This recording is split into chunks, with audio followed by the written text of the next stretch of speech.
Hello, my name's Kylie Jordan and I'm going to do a presentation on the electromagnetic spectrum. So before we start, I'm just going to go through what we're going to really look at within this presentation. So we're going to look at the principles and properties of the electromagnetic waves.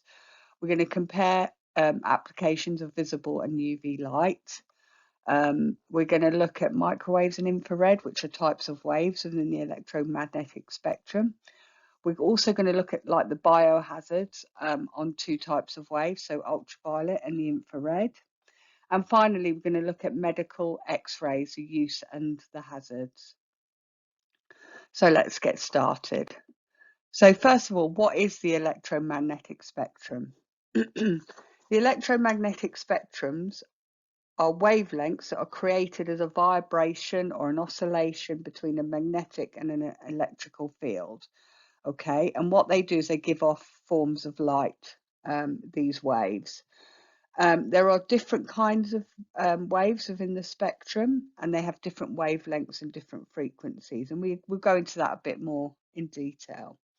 So basically, they also generate different, obviously, levels of energy in different light. So that at a high level is what the electromagnetic spectrum is. So now we're going to go and have a look at some of the detail. So if you see, I've got a diagram here and it's telling you the types of waves that are in that diagram. So we've got from radio, microwave, infrared, we've got visible light, ultraviolet, X-ray and gamma ray. So in this electromagnetic spectrum, we can't see all those waves. We can only visibly see the ones in the visible light, so the mid-range, okay?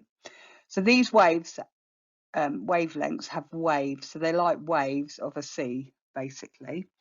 And the longer sort of flowing waves have decreasing energy, well, don't have as much energy, and the sort of shorter, more condensed waves have increasing energy. Okay.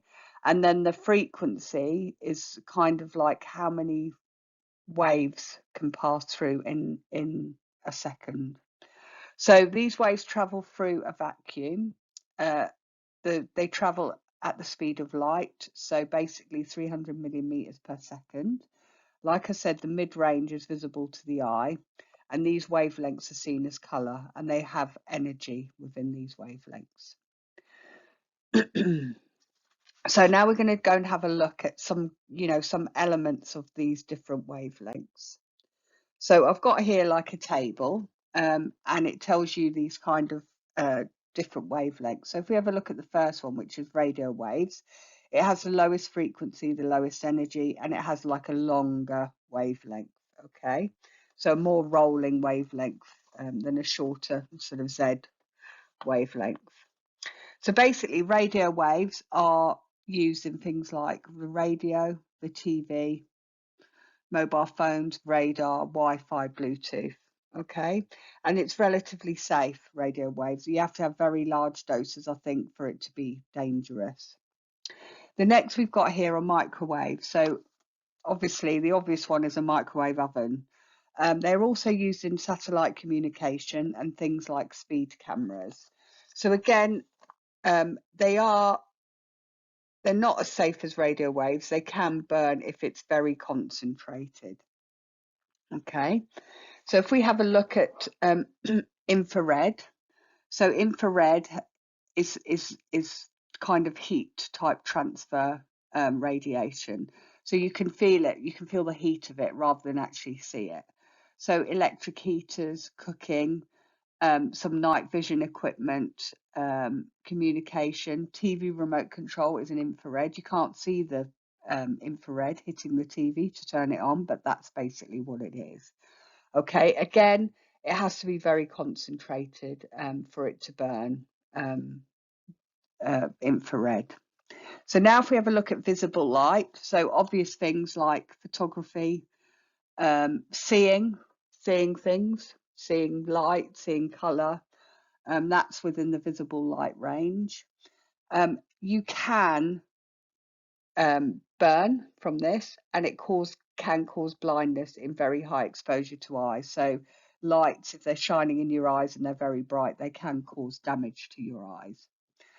So the next one we've got is ultraviolet. So ultraviolet UV rays is a thing instantly what I think of. So suntans, but ultraviolet can also detect things like forged banknotes. It can also, there's like machinery that dentists use. It can harden and dry fillings. So it can be used in lots of different ways. It can also be used to make, I don't know, discos to make things look more fluorescent.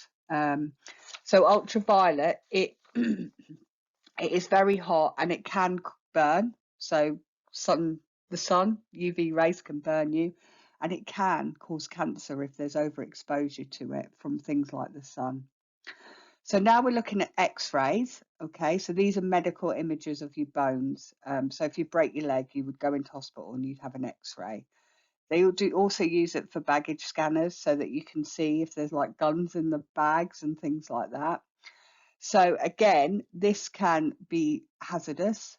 If there's too much overexposure, it can cause mutations in your cells and create things like cancer.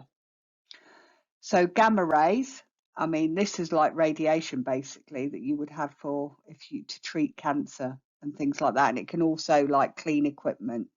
So this again is very hazardous. It's sort of a fine line between whether it can cure or kill you. So yeah, you have to be very careful about overexposure to gamma radiation. So they're just some of the items. So now we're going to talk a little bit about the details of the wavelength, okay, and what it looks like. So if you can see from my diagram on the left-hand side, a wavelength has an electrical field and a magnetic field, and they're perpendicular, and they're kind of like oscillating or moving together, okay? And if you can see on the right-hand side, we've got some sort of measurements and information about the waves. So if I just talk about the peak, so that's the highest point of the wave. The trough is the lowest point of the wave. The amplitude is the energy the wave is carrying. And obviously the wavelength is the distance between the first and second crest of the wave. Okay, so there are some calculations you can do. So if you want to get a wave speed, it's meters per second. So there's two elements that need to be calculated to determine that wave speed. So one is the wavelength. So that's physically the calculation between the crest of two waves. And the other one is the frequency. So how many times a wave passes within a second. Okay, so it used to be called cycle per second. So basically, if I give you an example, you might have a frequency of 50 hertz and you would have a wavelength of 6 meters. So if you multiplied those together as per the calculation, you would get 300 meters per second. So that would be your wave speed. Okay, so that's just some details about the wave and how you can calculate the speed of that wave. So now we're going to talk about a very important area called refraction. So basically, refraction is how the light moves, especially, and I'm going to do the rainbow example because I find that that's the one that's easiest to explain. So basically, refraction is where light moves from one material into another. So in this example, in this picture I've got here, I've got a prism.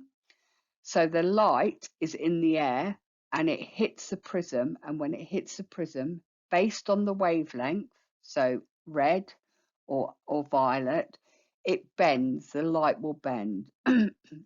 So what happens is when it hits the prism, because it's glass, it slows down. Now the red wavelength doesn't have to slow down as much, so it bends a bit, but the violet wavelength is faster, so it bends further. So you can see that hopefully in this picture. So if I talk about the rainbow, when the raindrop is falling, the light will go through the raindrop, it will bend, it will refract, and then it will reflect back out, and that is what creates your rainbow. So that's refraction, and that's very important because that is part of how, you know, wavelengths work and the light element of it. So now I'm going to go and talk about some actual wavelengths. So we'll talk about ultraviolet light first. So basically, you can't see this light. It's higher energy than visible light, and you can't see it. So a prime example is UV from the sun. So you can't tell that the UV is hitting you until your skin actually burns. So basically, from a point of view of UV light, it can be dangerous if you don't like put your sun cream on and things like that. And like I said, you can't see it. So that's a prime example of UV light, and where maybe it can, you know, it's hazardous and it can cause issues. UV is used in key processes, and we'll go through that in a bit when I talk about some examples. So then there's also something called fluorescent, which is in that realm. Okay. So basically, fluorescence is in sort of you know, with normal light, if it's a blue object, all the other colours are absorbed except the blue, and that's what's like seen. But with regard to fluorescence, the items are all absorb some UV light, and then they'll release a different wavelength that is seen. So an example is gemstones, where under a different light you can see the sort of fluorescence and the special colours coming from it. You've got CSI forensic, so blood and bodily fluids have a fluorescent element of it, and plants and animals. So if you see here, these are fish are biofluorescent, basically, and you can see that they've got the sort of fluorescent colours. So now we're talking about applications of visible and UV light. So if we have a look, we've got mirrors and lenses, and we've got periscopes, telescopes, binoculars, and microscopes. They all use different, you know, lenses, prisms, and mirrors to bring an object closer to you so you can see it more clearly. For example, a microscope will have a will refract light to magnify the item. We have fiber optics, so endoscopes that doctors use to put down a person's throat and into their body to be able to see what's going on in their body. So this light reflects you know, reflects in the tube and the along the tube, and so the doctor is sent back images of that part of the body. Composite colors, so TV and printer pictures. So basically, they are all made up of pixels. So each little pixel is a color, and if you join them together, it creates an actual picture, a very clear, high quality picture. We have a spectroscopy. So this produces a spectral fingerprint for elements. So an example, so it looks like a barcode basically. So what happens is it puts the color in the relevant places in that fingerprint or that barcode, and from that you can tell what kind of element it is. We can identify from light, for example, for stars, we can identify how far or how close a star is by the light that it's giving off. So that's, you know, another example. We have laser light. So this is like a beam. So doctors will use lasers to cut, cauterize, so seal, basically destroy tumours and stones. And it is very effective because it's not causing issues. It's not damaging surrounding tissue, so that's why it's used more in sort of surgery environments.